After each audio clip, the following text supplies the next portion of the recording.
Hey Midway fam, David Picorni here with another edition of David's Bible Vlog coming to you from a room in my house. Don't be surprised if Jonah comes running through here. That's my 2-year-old boy, if you don't know. And today, it was supposed to be week 3 of our Praxis Makes Perfect series, but just like everything else going on in the world, it seems like everything has to be changed and audibles have to be called every single week, sometimes even days, and it just didn't feel right to continue on with the Praxis Makes Perfect series anymore. It was a series that we planned on doing at this time of year before this unprecedented pandemic happened, and today I wanted to look at the Bible and try to tackle the question that I know we're all asking within ourselves, because I'm asking this question every single day myself. And that question is, what is God doing in all of this? Where is God in all of this that's going on? Let me pray, and then let's dive in to the Bible. God, I pray that you would just be with us as we try to just comprehend what's going on. What's going on is beyond our understanding, but God, I pray that you would just guide us, give us wisdom, give us knowledge, and help us to see you and see what you're doing. And maybe we can even be a part of that as well. I ask this in your name. Amen. So what is God doing in all of this? I was watching a lot of Sunday services. Now, like these days, our church is online. Every single church is online, and which means you can actually attend more than one church on a Sunday. You can attend so many of them, even throughout the week, because all churches are posting sermons and they're putting it online. And I've noticed that a lot of pastors, including me as the middle school director at the Shoreline, we're all trying to turn to the Bible to answer the question, what is God doing in all of this? And if you turn to the Bible, and I've seen like a lot of Christians doing this, when we turn to the Bible to answer this question, it's easy to relate this pandemic to like a plague in the book of Exodus, where God has brought a plague over Egypt to rescue the Jewish people, or maybe one thing I've heard even more common is the end times in the book of Revelation. I've heard a lot of Christians wrestling with, like a lot of like really like smart, educated Christian leaders are wrestling with, is this the end times right now? A lot of people who know the Bible so well are really thinking about, okay, this looks a lot like some signs of the end times. And I've heard a few other mentions of massive events that you see in all throughout the Bible, trying to relate it to what's going on right now. And I'm just thinking, is God really doing something like that right now? Is God really bringing a plague like in Exodus, or bringing about the end times right now? Those narratives and that prophecy in the book of Revelation, they're about cleansing the world of some sort of evil, and the narratives that I'm hearing are about protecting a few good and faithful believers, and while everyone else is left to be punished. And then like that makes sense if we look at the Bible and try to make sense of what's going on. But then I look at the virus. I watch the news, and I learn about the nature of the virus that is spreading throughout the world, and it doesn't seem like the virus is concerned with who is faithfully following God or not. It doesn't seem like the virus is like the virus is just coming in, it's just infecting whoever it comes into contact with, without any regard of who they are, where they've come from, what they believe. The virus is spreading to atheists, it's spreading to polytheists, which means you believe in a lot of gods. It's even spreading to good, faithful Christians, pastors of good churches, people who work at churches, people who have followed God faithfully their entire life. The virus is not concerned with cleansing the world of something and preserving a small faithful group of people. So it's hard to answer this question of what is God doing in all of this.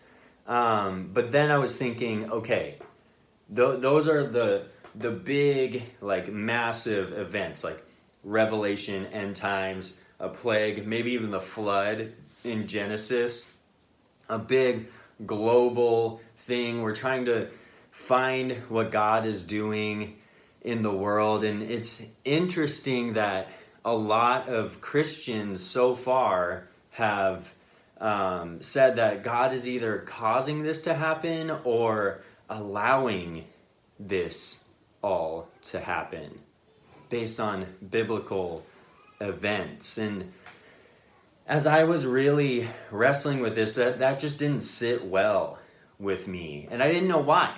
I didn't know why it didn't sit well with me, because I'm like, okay, obviously, like, there's those stories in the Bible of God bringing a plague over Egypt and God, like, causing a massive end time to happen and creating a new creation and a new Jerusalem where there's a few good, faithful Jesus followers, and the rest of the evil is eradicated from the world. So I was like, why?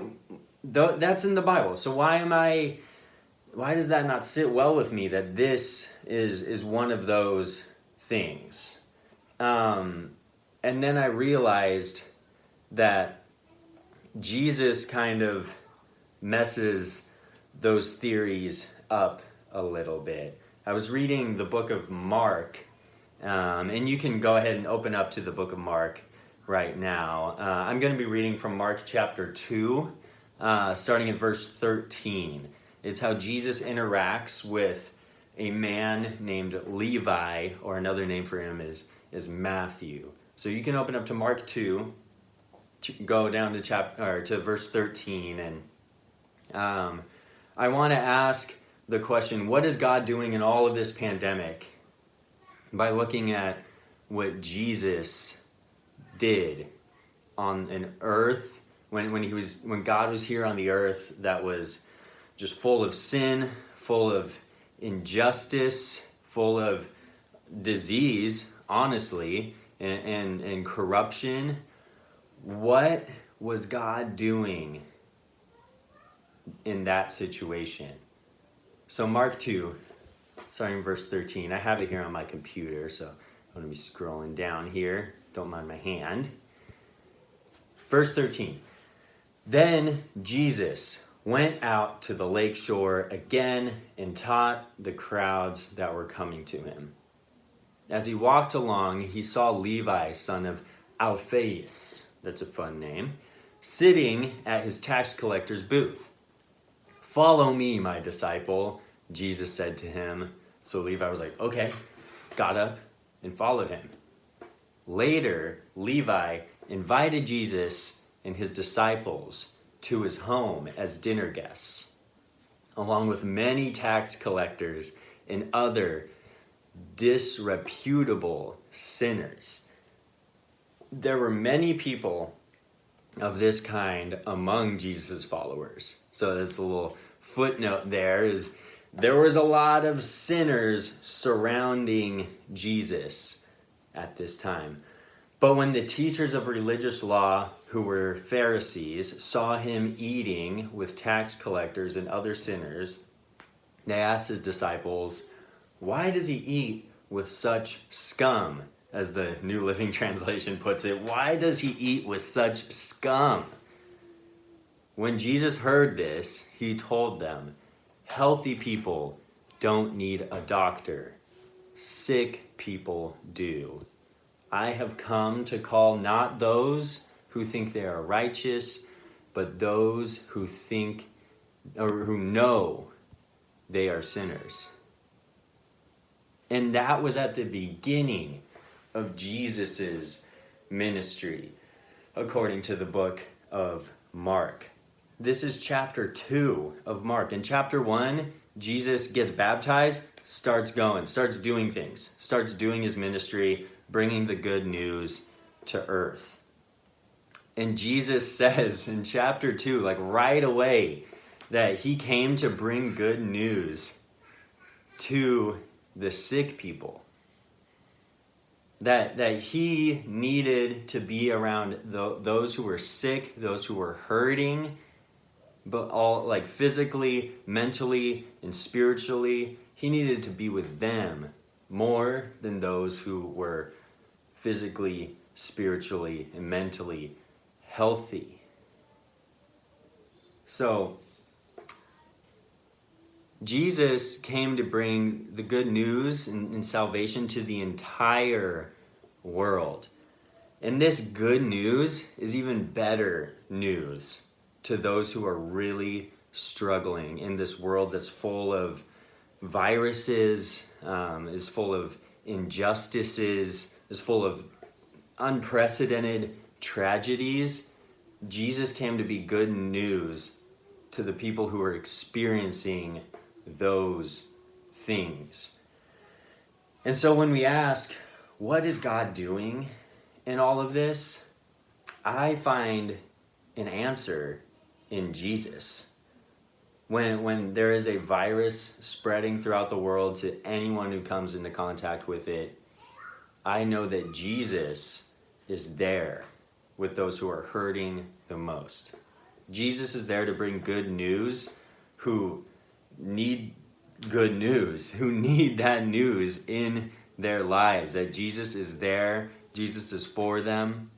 Even if they were unreputable sinners, as the New Living Translation puts it, Jesus is there for you in this time. So, let's fast forward to the present now. What does that mean for us? What I think is, okay, if we are healthy, that's amazing. Praise God. We're healthy right now. How can we be with those who are not healthy right now? How can we help those and be a light and bring good news to those who are not healthy right now, just like Jesus did? But to be honest, right now, I feel like most of us in the world, if not all of us in the world, we're not so physically, mentally, or spiritually healthy right now. And what I want to talk about on Sunday, I won't get into too much of it now, but what I want to talk about on Sunday is we're all dealing with something that is just really hurting us, really affecting us. This coronavirus, whether we're sick with it or not, it's still having a deep impact on our souls. As all of humanity, we're all connected in this global pandemic, and we're all struggling with questions that we haven't had to ask before. So tune in on Sunday. We'll be talking more about what is God doing in all of this, and how are we doing? How are we doing in all of this? So throughout the week, let's go through the Gospels and see what Jesus was doing in a time where the Roman Empire was bringing chaos among those who were not in line with Caesar, in a time where disease was everywhere. Like they had public toilets back then where everyone would like actually get poop everywhere, and disease would spread because of that. Disease was way more common back then than it is right now. And let's see what Jesus did during that time. And then let's ask ourselves, how can we do that right now for other people? So that's it for David's Bible Vlog today. Go ahead, comment below, whatever you want. It's the World Wide Web. There's no rules here. And I'll see you Sunday for another Sunday service. All right, Midway. Later.